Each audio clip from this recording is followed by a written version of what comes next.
E ter costa mostra que há aqui ainda o estar que trabalha de construção, que dura mais ou menos 2 anos. Na ano 2017, o mestre entregar o projeto de qual o governo hyre carreteira para 18 anos largo por de desenvolvedor. O governo firma o documento final na New York. Lo percomisan mira desarrollo ng pronto, den cual los hanchi camino que te conecta San Nicolás y Randstad ahora, de cual 2 líneas de auto lo corre para arriba y 2 líneas de auto lo corre bien abajo. Para Aruba, essa aqui está projeto de hopi importância. Para hopi aña, a Papia arriba como vai desenvolver uma conexão de 4 vias entre Randstad e San Nicolás. Então tem diferente trajetória descrever de como essa aqui lo por wordo executar, pero hopi dinang tá cana em direção de fazer uma ocupação de terreno de natureza de nosso país e ora com nossa governação assinta na 2009 de viajar nos acercar Rijkswaterstaat de Holanda e a ponto para aconselhar-nos se em verdade é necessário para executar firmanswerk que necessariamente esta firmans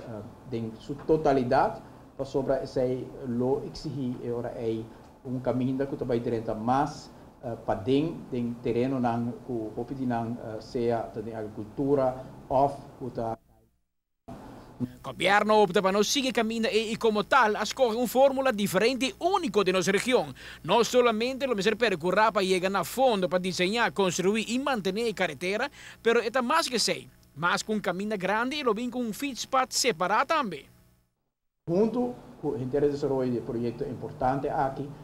nos apoia também que nós queremos uma conexão entre a linha Park, também nós temos por Corbais e por Cana, para nós conectar a linha Park para possível vai ter San Nicolás e essa é a parte essencial também do projeto que nós vai ter feedspot que corre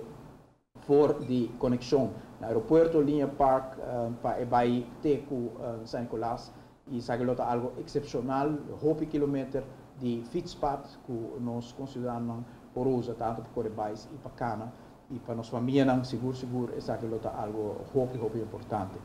El proyecto de Vierbansweg of Green Corridor no está suso. El 13 master baugone y si pone proyecto en bana de otro, anto Aruba lo por conta con un nivel de desarrollo y construcción grande en Aina Nueva Zelanda. El proyecto aquí, junto con el proyecto de hospital, junto con el proyecto de construcción de un container haven, também está em desenvolvimento simultaneamente durante o seguinte ano aqui, com impacto muito grande e se turcos cana bom com o projeto de Wativos Boulevard, agora provavelmente em 2016 e 2017 nós temos 4 projetos de uma magnitude enormemente grande com impacto muito positivo arriba o desenvolvimento social e econômico de nosso país, criação de trabalho, impulso econômico, mas também criando quadro de infraestrutura que põe Aruba totalmente de forma muito competitiva comparado com a região aqui. Amita Patrick Pascal, para ATV, Canal G5.